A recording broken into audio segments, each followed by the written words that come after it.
중국 정부 같은 경우 위안화 환율이 오르는 것을 별로 달갑게 생각하지 않아요. 환율이 계속 올라가면 중국의 수출이 사실은 좋아져요. 중국의 대미 수출이 경쟁력이 더 있어집니다. 반면에 중국의 수입 물가는 더 많이 올라가고요. 수입 물가가 굉장히 많이 올라가게 되니까 소비에 여러 가지 문제가 오고 중국 국내 문제가 굉장히 시급해요. 지금 미국하고 무역 전쟁을 하기에는 굉장히 지금 필요한 상태입니다. 경제가. 그렇기 때문에 직접적인 대결은 조금 피하지 않을까 이런 생각이 들고요. 자, 이번에는 글로벌 인터뷰 함께 하도록 하죠. 미주은행 변정규 전무 함께 합니다. 어서 오세요, 전무님. 안녕하세요. 왜 이렇게 내려가셨어요? 네, 좀 위로 너무 올라오세요. 내려갔네. 위로 올라갈까요? 올라오세요. 왜냐면 여기 앞에 지금 광고판이 있어가지고 전무님이 어깨가 안 보일 수도 있습니다. 키가 별로 안 커서 제가. 지금 올해 처음 뵙는 거잖아요. 네. 새해 복 많이 받으십시오. 새해 복 많이 받으세요. 제가 먼저 인사했으니까 네. 세뱃돈은 끝나고 받도록 네, 하겠습니다. 알겠습니다. 아니, 새해 접어들면서 환율이 지금 달러 원 환율도 그렇고요. 그리고 그냥 달러도 그렇고 뭐 천정부지로 치솟고 있어요. 근데 이제 그 가운데서 위안화도 엄청나게 지금 올라가고 있거든요. 네, 그래서 오히려 그 달러 그 가치는 조금 진정되는 측면이 있는데 네. 위안화 환율은 조금 계속 오르고 있다 이렇게 볼 수가 있겠습니다. 지금 위안화 환율 올라가고 뭐 환율 시장에 있어서의 대변혁이 뭔가 펼쳐지고 있는 것 같기는 한데 게다가 이제 트럼프 행정부가 들어서면 중국과의 엄청난 대치가 발생을 할 거기 때문에 이게 또 환율 변동을 유발할 만한 요인이 될 수 있어서 오늘은 위안화 환율의 이렇게 또 7위안 돌파 가운데 과연 사상 최고치 경신하나라는 주제로 원화 가치가 또 동반하락 위기에 놓여 있기 때문에 이 부분을 자세하게 이야기 나눠보도록 굉장히 하겠습니다. 많이 연결이 돼 있잖아요. 뭐 인접 국가고 네. 사실상 미국, 중국, 일본 이런 나라들은 우리나라와 뗄래야 뗄 수가 없는 이런 경제적인 관계가 있습니다. 네. 예, 그렇기 때문에 잘 봐야 되고 특히나 시기가 시기예요. 특히 트럼프 행정부가 뭐 60%의 고일 관세를 중국에 부과하겠다. 미리 대선 때부터 이렇게 공약으로 내걸었기 때문에 네. 이러한 그 고일 관세를 갖다 차등 관세로 부과한다고 해도 아주 뭐 요즘에 그 좀 그 시기를 조절해서 차등 관세를 부과할 가능성이 높다 이런 뉴스가 나오고 있긴 해요. 차등 관세를 부과한다고 해도 어차피 고일 관세 쪽으로 가는 거라면 위안화가 계속해서 약해질 가능성이 높기 때문에 그러면 이것들이 우리나라 원화에 주는 영향이 클 수가 있다 이렇게 볼 수가 있어요. 그렇기 때문에 우리가 좀 자세히 볼 필요는 있습니다. 위안화를 한 번 정도는 우리가 이 기회에 한 30분만 들여서 확실히 정리를 하고 가시죠. 알겠습니다. 자, 오늘 30분 동안 위안화에 관련해서 앞으로 어떤 부분이 또 영향을 미치고 앞으로는 어떨지에 대한 이야기 나눠보겠습니다. 지금 1년 사이에도 진짜 가파르게 많이 올랐더라고요. 굉장히 많이 오른 수준이에요. 표를 한번 보실까요? 네. 예, 한번 보시면 표를 보시면 지금 7.32 오늘자로 7.33입니다. 달러당 7.33.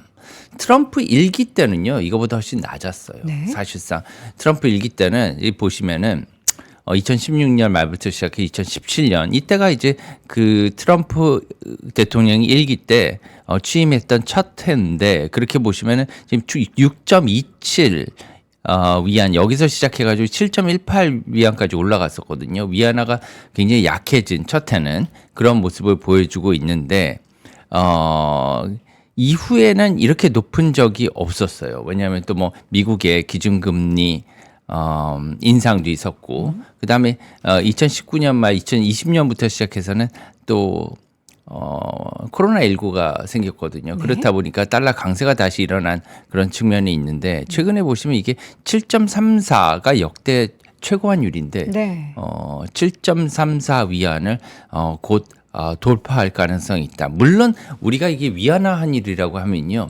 굉장히 복잡하다고 생각하시는 분들이 많아요. 왜 그러냐 위안화 환율은 도대체 몇 개가 있는 거냐. 무슨 환율에 그 앞에 뭐 붙잖아요. 뭐 고시 뭐 있고 뭐 다양하게 있잖아요. 굉장히 많다고만 어렴풋이 알고 계신 분들이 많아요. 사실 그래요. 굉장히 여러 종류가 많은데 네. 그럼 이 환율은 뭐냐? 7.34, 7.33 위안이라는데 이건 뭐냐면 외환 시장에서 거래되고 있는 지금 실제 환율입니다. 외환 시장에서 예. 이게 뭐 용어가 있나요? 용어가 있어요. 상하이 예를 들면 우리나라 서울 외환시장이 있죠. 마찬가지로 상하이에도 외환시장이 있을 거잖아요. 상하이 외환시장에서 달러와 달러 1달러와 교환되는 실제로 위안화의 가치가 7.33 위안이라는 거예요. 네. 다만 여러 가지 다른 환율도 있습니다. 이 다른 환율이라고 하면은 고시되는 환율이라는 것을 많이 고시환율. 들어봤을 거예요. 네. 고시환율. 이것은 뭐냐면 인민은행이 중국의 중앙은행입니다. 이 뱅크 오브 차이나가 아니라 피플스 뱅크 오브 차이나예요. 인민은행이 중앙은행입니다. 그래서 이 인민은행이 고시를 해요. 그래서 상대 환율을 갖다가 이렇게 고시를 하는데 기준 환율을 고시하는 환율은 이게 정부가 정책 환율로 고시를 하는 건데 우리나라에는 이런 게 아직 이제는 없어요. 좀 어떻게 보면은 관리 통화 제도 하에서는 아직도 기준 환율을 고시하는 그런 나라가 있는데 중국도 그 중에 하나입니다. 그렇기 때문에 현재 그 중국의 고시 환율은 달러당 조금 이거보다 낮아서 7.188 위안 정도 지금 고시가 되고 있어요. 좀 낮죠. 그러니까 앞서서 말씀해 주셨던 국제 그 외환 시장에서 거래되고 있는 위안화 환율의 그 뭐라 그러죠? 금액 가격과 지금 인민은행에서 발표하는 금액과 차이가 나잖아요. 네. 이 차이는 뭐 어떤 것을 야기시킬까요? 그럼 고시 환율 같은 경우에는 지금 우리가 이제 기준 환율로 쓰는 환율이고요. 네. 지금 실제 환율 같은 경우는 거래가 되는 환율이에요. 그래서 실제로 상하이 외환 시장에서 달러를 갖다가 팔고 위안화를 살려고 하면 7.33 위안을 받을 수가 있는 거죠. 그렇지만 실제로 그 실제 환율이 아닌 정책 환율, 기준 환율 면에서 보면 그보다 좀 낮다. 그래서 어떤 환율을 갖다 사용하는지는 본인의 어떻게 보면 결정이지만 실제로 우리가 이것을 갖다 거래할 때는 상하이 외환 시장에서 거래되는 이 환율에 따라서 주고받고 할 수밖에 없는 거죠. 반대로 우리나라도 외환 시장이 닫혀 있습니다. 현재 그게 뭐냐면 닫혀 있다는 건 뭐냐면 외국인들이 원화를 사려고 하면 한국에 들어와서 사야 돼요. 한국에 들어와서 사야 돼요. 온라인으로 안 되고 오프라인으로 사야 돼요. 해외에서 못 사요. 해외 결제가 안 돼요. 우리나라 통화는. 그래요? 예, 안 돼요. 은행에서 해외 결제가 안 됩니다. 원화로 예를 들면은 우리나라 기업체들이요. 네. 우리나라 대기업들이 무역을 굉장히 많이 하잖아요. 우리나라가 세계 10위의 무역 대국입니다. 그럼에도 불구하고 내가 니네들이 물건을 갖다 우리 물건을 뭐 핸드폰이나 아니면 반도체나 아니면 자동차를 사갈 때 우리는 원화가 필요하니까 편하니까 니네들이 사갈 때 달러 말고 원화로 사가. 이렇게 얘기할 수 있어요. 그러면 그 해외 기업이 국내로 들어와서 원화 결제를 해줘야 된다라는 거예요. 그러니까 결제가 안 되죠. 국제 결제가. 네, 원화로 국제 결제가 안 돼요. 그렇기 때문에 해외 결제를 할 때는 달러가 필요한 겁니다. 그래서 우리나라의 그 달러 의존도가 더 높은 이러한 경향이 있는 것도 사실이에요. 네. 우리나라 무역 규모는 이렇게 큰데 굉장히 큰 데 비해서 우리나라의 통화는 해외 결제가 안 되고 있어요. 어떻게 보면 약간 외국인들도 이해가 안 되는 측면이 아직 있죠. 뭐 물론 분단 국가고 그러기 때문에 여러 가지 외환 시장을 통제해야 될 통화를 갖다 관리해야 될 측면이 있는데 외국인들이 그런 질문들을 많이 해요. 충분히 한국을 이제 많이 크지 않느냐. Korea is big enough 이렇게 얘기를 합니다. 예. 그래서 그게 언제가 될지 모르겠지만 이제 그 외환 시장도 우리나라 외환 시장도 좀 그 이전에는 3시 반까지 거래를 했었어요. 예. 그런데 지금은 새벽 2시까지 외환 시장의 거래 시간이 많이 개선이 됐습니다. 이제 늘어났죠. 그리고 해외 외국 투자자도 한국에 직접적으로 외환 시장에 들어올 수 있게 이렇게 지금 지정을 해주고 있어요. 그래서 우리나라의 사무소를 아니면 법인을 세우지 않더라도 해외 유수의 금융기관들이 해외에서 우리나라 시간에 우리나라 그 외환 시장을 들어와서 거래를 할 수 있게 이렇게 문호를 개방해주고 있거든요. 그런 측면은 굉장히 고무적이라고 봅니다. 따라서 이렇게 우리나라 외환 시장도 과 마찬가지로 중국의 외환 시장도 닫혀 있어요. 원칙적으로. 그래서 위안화라고 하는 이 위안화 환율은 국내에서 거래되는 위안화를 말합니다. 중국 국내에서 영내에서. 네. 그래서 중국의 위안화를 가지고 밖에 나가가지고 이것을 갖다가 결제를 쓰려 그러면은 사실상은 되지 않아요. 그래서 해외에서 쓰는 그런 해외 결제되는 위안화는 CNH라고 다른 용어로 부르죠. CNH. CNH. CNH. 예, 이게 사실은 홍콩에서 옛날에 시작이 됐기 때문에 CNY에서 Y를 홍콩 빼고 H로. H로 보통 이렇게 표기를 하는 이렇게 편리하게 네. 부르고 있습니다. 이게 말하자면 역외에서 결제 가능한 위안화예요. 또 하나가 있는데 뭐냐면 이거는 이제 우리나라는 차액 결제 현물안이라고 있습니다.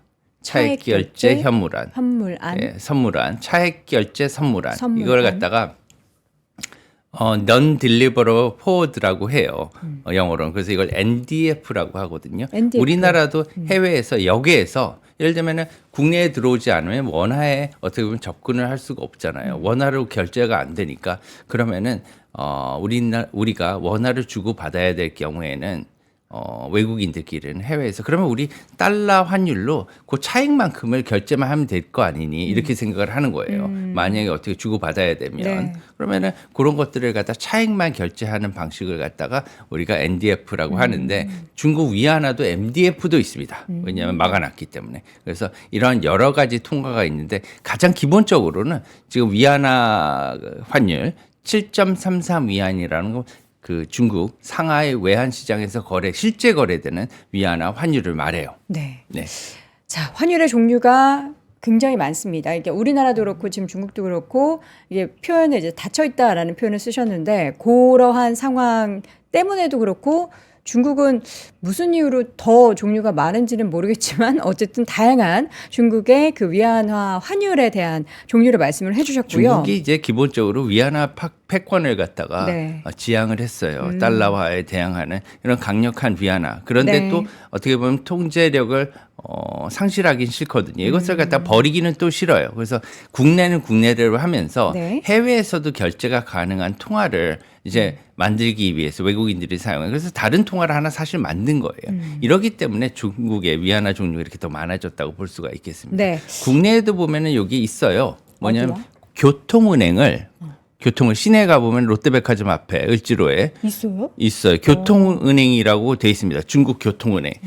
이 교통은행이 위안화의 어떻게 보면 청산소 역할을 해요. 그래서 국내에서 위안화가 우리나라에서도 결제가 될 수가 있습니다. 왜냐하면 해외 결제를 열어놔줬거든요. 네. 그런데 안타까운 건 뭐냐면 이게 잘 활용이 안 돼요. 자, 그렇다면 최근에 이제 이렇게 위안화 환율이 역대급으로 다시 한번 치솟고 있는데 그렇게 되면은 이제 향후는 어떻게 될지 그리고 지금 이렇게 치솟고 있는 원인이 뭔지 그리고 우리나라 원화에는 어떻게 영향 미칠지가 관건이잖아요. 네, 과거를 보기 때문입니다. 사람들은. 왜냐하면 트럼프 일기를 아까 그래프에서 보셨듯이 네. 위안화가 계속 약해졌잖아요. 그러니까 예전에 일기에서도 취임하고 난 다음에 트럼프 일기에서 계속해서 위안화 환율이 올랐기 때문에 이번에도 사람들은 무역 분쟁이 다시 시작되지 않을까 이런 생각을 하고 있는 거예요. 그래서 중국 정부 같은 경우는 이렇게 계속해서 위안화 환율이 오르는 것을 별로 달갑게 생각하지 않아요. 그래서 7.33 위안을 사실 거의 대부분 마지노선으로 생각을 했습니다. 그것을 넘기지 않기 위해서 굉장히 노력을 많이 한 것으로 생각했는데도 계속해서 달러를 사고 위안화를 국내에서도 파니까 어쩔 수가 없는 거예요. 환율은 어떻게 보면 교환하는 그 가치이기 때문에 상대 가치이기 때문에 계속해서 환율이 올라가는데 여기에는 중국 정부의 말 못할 어떻게 보면 고민도 있을 것으로 생각합니다. 중국 경제의 말 못할 정부의 말 못할 고민 뭐죠? 계속해서 올라가니까 환율이. 환율이 계속 올라가면 중국의 수출이 사실은 좋아져요. 그래서 중국의 대미 어떻게 보면 수출액은 계속 늘어났다는 이런 보고가 나타나지 않습니까? 네. 그건 뭐냐면 중국 위안화 환율이 달러 위안화 환율이 이렇게 계속해서 올라가면 미국이 수입하는 중국산이 굉장히 가격이 더 싸지는 거예요. 그렇기 때문에 수출이 더 잘 되겠죠. 중국의 대미 수출이 경쟁력이 더 있어집니다. 네. 반면에 중국으로서도 이렇게 계속 올라가면요. 국내 물가에도 굉장히 좋지가 않아요. 왜냐하면 네. 중국에 또 수입을 해야 되는데 수입 물가는 더 많이 올라가고요. 수입 물가가 굉장히 많이 올라가게 되니까 소비에 여러 가지 문제가 오고 그래서 최근에 보시면 중국의 CPI가 굉장히 0%대에 머물러 있는 것을 볼 수가 있습니다. 네. 중국의 디플레이션도 굉장히 문제가 되고 있는데 이것들이 지금 다 여러 이슈 원인들에서 지금 생겨나고 있어요. 근데 환율도 영향을 주는 그 중에 굉장히 큰 원인 중에 하나입니다. 지금 위안화 환율은 그러면 마지노선은 7.33이라고 했고 중국 정부는 여기에서 더 올라가는 것을 원치 않는다라고 하면 여기서 더 향후에는 떨어지게 되는 건가요? 글쎄요. 왜냐하면은 거래하는 사람들이 계속해서 달러를 선호하게 되면 아무리 통제를 하고 그것을 마지노선을 보고 내리려고 해도 올라갈 수밖에 없는 거잖아요. 우리나라도 사실은 달러 원 환율을 1,400원대에서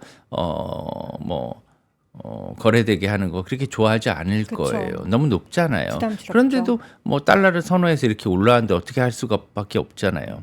그래서 외환 시장에서 매도를 통해서 달러 환율을 내릴 수밖에 없는 거죠. 지금 이제 과거 트럼프 1기와 지금 이제 새로 출범된 2기를 앞으로 이제 과거를 통해서 비교를 하고 뭔가 유추를 해볼 텐데 어떻게 될 거라고 보세요? 그래서 그 1기와 비교해 보면은 좀 쉽게 알 수 있을 것 같은데 1기 때도 초기에는 환율이 좀 많이 올랐잖아요. 예, 아까 보셨듯이 네. 이렇게 많이 올랐는데 지금 초기에 이번에도 관세에 대한 공약들이 강하게 나가고 있고 게다가 이런 관세 공약들이 어떻게 실천되느냐에 따라서 중국 위안화의 향방이 결정될 것으로 보여요. 이것은 관세가 만약에 트럼프가 의지를 밝힌 것처럼 강력하게 중국을 좀 압박을 하게 되면 어떻게 될까요? 강력하게 압박을 하게 되면은 환율도 굉장히 많이 오를 가능성이 있다는 거예요. 왜 그러냐면 그렇게 되면은 중국도 이것을 내버려 둘 가능성이 있거든요. 사실은 압박을 하면 환율이 떨어져야 되는 게 맞아요. 왜 그러냐면은 트럼프 대통령이 원하는 건 뭐냐면 중국의 무역 역조, 중국의 무역 역조 현상을 해소하는 거거든요. 그렇게 되면은 중국이 지금 미국에서 올리고 있는 이러한 막대한 무역 흑자를 갖다 줄여달라는 취지거든요. 네. 그렇게 되려면 위안화를 갖다 강세로 돌려야 돼요. 그러면 위안화 환율이 쭉 내려가야 되는 게 맞는데 네. 예전에는 아예 그렇게 하니까 무역 분쟁이 있어 중국도 반발을 했거든요. 그러려면 오히려 그냥 차라리 놔둬라.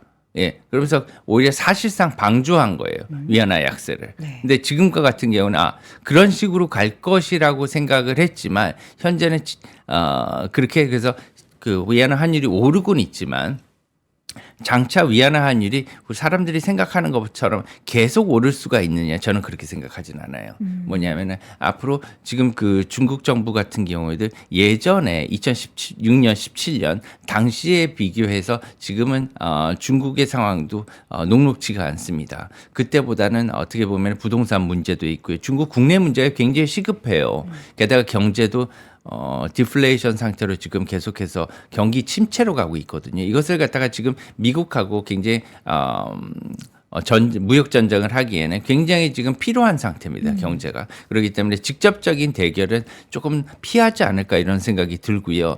트럼프 대통령의 관세 정책이 얼마나 강하게 직접적으로 나오는지는 두고 봐야 돼요. 그건 아무도 모르겠죠. 하지만 그 대응에 따라 시진핑 정부는 미국과 어떻게 보면 조금의 협조는 하면서 나갈 것이다 이렇게 생각이 들고요. 그러면은 환율이 하반기를 넘어서는 7.3 위안대에서 지금 거래되고 있는 환율이 어느 정도는 좀 하락세로 변화할 수도 있다. 저는 이렇게 전망을 하고 있습니다. 그러면 7.33 위로 더 올라갈 가능성보다는 어쨌든 중국 정부에서도 그 환율을 안정화시키기 위한 여러 가지 정책을 펼쳐낼 거라는 말씀이신 거잖아요. 네, 그래서 7.33 위안에서 좀 더 올라갈 수는 있지만 네. 사람들이 우려하는 것처럼 막 7.5 위안, 7.6 위안, 8 위안 이렇게 막 생각을 많이 하고 있거든요. 어떤 공포스러운 그런 상황도 가정을 하고 있는데 네. 그런 경우는 사실은 실질적으로는 오기는 힘들다. 다만 1, 4분기 2, 4분기 초까지는 7.3원대, 7.3 위안대 이런 고환율은 유지될 가능성이 높아요. 하지만 하반기를 지나면서부터는 오히려 위안화가 조금 진정세를 보이며 위안화 강세로 전환될 가능성이 높다. 저는 이렇게 봅니다. 네.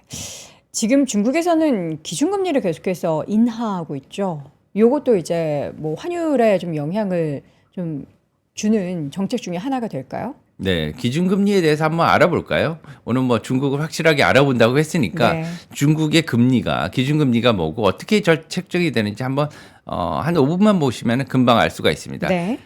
슬라이드를 보시죠. 중국의 기준금리는요, 우대금리를 사용하고 있습니다. LPR이라고 해서 론 프라임 레이트라고 하는데 1년짜리와 5년짜리가 있어요. 그런데 1년짜리가 중국의 기준금리로 인식이 되고 있고요. 이것은 뭐냐면은 중국의 그 기준금리로 사용되는 시중금리지만 인민은행이 결정하고 있다 이렇게 보시면 됩니다. 대신 중국의 기준금리는 한국과 마찬가지로 2018년도까지는 7일물 RP를 기준금리로 썼어요. 네. 근데 2019년부터 이렇게 바뀌었고요. 네. 중국의 기준금리 체계를 한번 보는 게 좋아요. 중국의 기준금리 이렇게 여러 종류가 있어요. 이걸 다 아실 필요는 없어요. 하지만 몇 가지는 여러분들이 알아두시면 좋을 게 뭐냐면 중국의 중기 유동성 지원 창구라는 MLF라는 게 있습니다. 네. 그래서 중국은 월별로 대출 금리를 이렇게 그 관리를 하고 있고요. 게다가 단기 유동성 지원 창구라고 해서 인민은행이 중국의 은행들한테 직접 빌려주는 그러한 금리도 정해놓고 있어요. 그래서 중국은 이렇게 3단계 금리 체계로 설정돼 있다. 그래서 1단계는 중국의 정책 금리가 이렇게 정해져 있어요. 외환 시장에서도 아까 제가 고시 환율, 위안화 기준 환율인 고시 환율이 있다고 말씀을 드렸잖아요. 중국은 관리 체계가 굉장히 중요하기 때문에 이런 기준금리, 정책금리 이런 데 굉장히 중요성을 많이 둡니다. 그래서 1단계에서는 중국이 7일물 영래포, 우리 RP금리가 7일물 RP금리잖아요. 기준금리가. 마찬가지예요. 이것은 RP라고 하는 것은 제가 쉽게 말씀드리면 RP에 대해서는 항상 질문이 많으시잖아요. 그죠? 들어도 어려운 게 이 금리 얘기인 것 같습니다. 지난번에 저희 한번 금리 쭉 정리했을 때도 종류 되게 다양하게 말씀해 주셨었잖아요. 그때도 RP 얘기가 분명히 나왔었던 걸 기억을 합니다. 한 단어로 기억을 하십니다. RP는요. 네. 내가 중앙은행이든 기업이든 RP는 내가 돈을 빌리는 거예요. 빌리는 거. RP는 돈을 빌리는 거고 영래포 있잖아요. 네. RRP, 리버스 레포. 네. 이것은 돈을 갖다 빌려주는 겁니다. 빌려주는 것과 예. 빌리는 것. RP는 돈을 빌리는 것. 내가 대출을 하는 거예요. 네. 중앙은행이 RP를 한다고 뭐냐면 돈을 빌리는 거예요. 네. 돈을. 그렇지만 영래포, RRP를 한다고 하면은 돈을 빌려주는 겁니다. 그럼 네. 돈을 빌려주는 건 뭐냐면 채권을 내가 가지고 종이를 제가 갖고 오고 채권 증서를 내가 갖고 오는 대신에 돈을 갖다 상대방한테 빌려주는 거예요. 네. 그렇죠. 그렇기 때문에 이 방향만 확실하게 인지를 하면 되는데 지금 1단계에서는 이런 7일물 영래포 그다음에 아까 제가 말씀드릴 수 있는 그 말씀드린 중기 유동성 창구 이러한 1단계의 정책 금리를 결정을 하고요. 그다음부터 시작해서는 지표 금리, 시장 금리 이런 식으로 3단계로 이루어져 있다. 이렇게 보실 수가 있습니다. 네. 기본적으로 우리가 중국이 왜 이렇게 안 좋은가? 최근에 중국 주시장도 굉장히 하락세를 면치 못하고 그쵸. 있잖아요. 이것은 뭐냐면 금리 문제에 있다. 이렇게 말씀을 드릴 수가 있어요. 금리 문제? 지금 금리가 계속 하락세를 보이고 있는데 금리를 인하하고 있는데 그게 문제라는 건가요? 아니면 지금 수준이 중국의 문제라는 그 건가요? 기준금리, 우대금리는 계속해서 떨어지고 있고요. 네. 이것을 더 떨어뜨릴 거예요, 아마. 네. 이제 중국 인민은행은 기준금리를 더 내릴 것이다 이렇게 아예 공언을 했거든요. 네. 그 이유는 뭐냐면 중국의 그 지금 부동산 문제를 위시한 여러 가지 문제가 굉장히 크기 때문입니다. 왜냐하면 이 중립금리라는 게 있어요. 우리가 뭐 연준 파월의장도 기자회견을 하면은 중립금리 많이 언급을 하잖아요. 이 중립금리가 굉장히 중요한 게 뭐냐면 중립금리는 남이 빌려주는 금리, 빌릴 때 빌리는 사람들은 싸게 빌리고 싶어요. 그렇죠. 그렇죠. 빌려주는 사람은 높게 빌려주고 싶어요.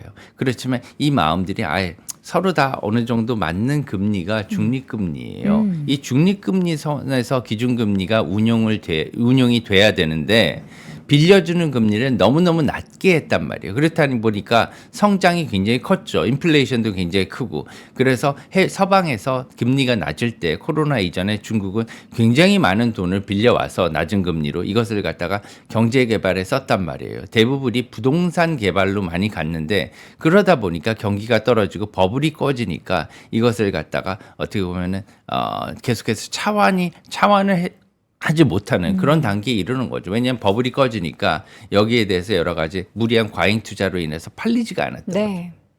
이래서 사실은 문제가 생긴 거고. 그래서 기본적으로 중국의 문제를 깊게 들어가 보면은 금리 문제예요. 예. 기준금리에서 그 원인을 찾을 수가 있습니다. 네. 예. 그리고 시장 금리를 잘 운영을 못한 결과 이렇게 됐었고요. 음. 지금 사실상 중국의 위안화를 보는 이유도 뭐냐면 우리나라 원화에 영향을 많이 주기 때문에 이렇게 우리가 보는 거잖아요. 그렇죠. 오늘의 어떻게 보면 이야기의 결론은 위안화 환율이 이렇게 치솟고 있는데 그리고 계속해서 이제 중국과 미국이 아웅다웅 할 텐데 거기에서 이제 가운데 낀 우리 원화는 어떻게 될 것인가. 네, 차트를 준비하셨는데 항상 같은 궤를 보이고 있었잖아요. 네, 보실까요, 위안화와. 한번? 예. 네. 조금 비슷하게 이렇게 가는 모습을 보이고 있습니다. 위안화는 전통적으로 한국 원화와 동조화를 많이 보였는데 그 이유는 뭐냐면 무역 관계가 굉장히 커요. 무역 규모도 크고 무역의 어떻게 보면은 그 범위도 굉장히 큽니다. 다양한 상품을 갖다가 뭐 수입하고 수출을 하고 우리나라와 중국 간이요. 네. 네. 그리고 가깝기도 하고요. 네. 지역적으로. 그렇기 때문에 이렇게 두 통화도 비슷하게 가는 동조화 현상을 보이고 있는데 네. 최근에 보면은 2022년도, 21년도, 22년도에는 조금 동조화가 약해진 그런 모습을 보여주기도 했지만 전체적으로는 비슷하게 많이 가는 그림을 보여주고 있고요. 최근에는 달러 강세가 원화가 더 달러 강세를 많이 보이고 있는 이런 실정이기 때문에 약간의 괴리는 보이고 있지만 앞으로 향후에 위안화의 추세는 원화의 추세와 비슷하게 갈 것으로 보이고 있습니다. 그 말은 뭐냐면 상반기까지는 좀 높게 환율이 높게 유지가 됐겠지만 2, 4분기 일정 시점부터 시작해서 하반기까지는 원화나 위안화나 동시에 강세로 전환하는 그런 상황으로 전망을 하고 있기 때문에 위안화의 그 평가절하 달러 위안 환율이 급격하게 오름으로 해서 원화도 같이 덩달아서 크게 폭등을 하는 이런 상황은 크게 우려를 안 해도 될 것 같다 이렇게 말씀을 드리는 겁니다. 네. 그러면 앞으로라고 하면은 뭐 한 그 시점이 2분기인가요? 언제로 그러면은 좀- 달러에 영향을 주는 가장 큰 요소는 무엇이냐 이것을 봐야 되거든요. 네, 네. 달러에 가장 큰 요소를 주는 것은 두 가지로 볼 수가 있어요. 지금은 정치가 경제와 금융을 지배하는 그런 시대가 왔어요. 트럼프 행정부 하에서는. 네. 왜냐하면 환율 시장에서 직접적으로 개입을 하는 것을 원하고 있고요. 그다음에 중앙은행인 연준에도 개입을 할 수가 있다고 이렇게 언급하지 않았습니까? 그렇기 때문에 외환 시장에도 영향을 줄 수밖에 없고요. 그래서 트럼프 행정부의 정책 노선, 외교 노선이 굉장히 중요하고 두 번째는 유로 경제를 봐야 됩니다. 유로존. 유로존이 굉장히 안 좋아요, 지금 경제가. 그렇죠. 그렇기 때문에 1, 4분기 중에 2, 4분기까지 적극적인 금리 인하를 지금 단행할 것으로 이렇게 생각을 하고 있어요. 그래서 올해 안에 1%포인트 이상의 유로존의 중앙은행 20위는 20위가 1%포인트 이상의 금리 인하를 단행할 것으로 보이는데 대부분의 금리 인하가 상반기 중에 이루어질 것으로 생각을 하고 있습니다. 그렇기 때문에 상반기에는 유로존이 공격적인 금리 인하를 할 것으로 생각되기 때문에 상대적으로 달러는 강하게 유지될 가능성이 높다. 반면에 하반기에는 유로존의 금리 인하도 어느 정도 완료가 되고 좀 속도 조절을 할 것으로 생각을 하고요.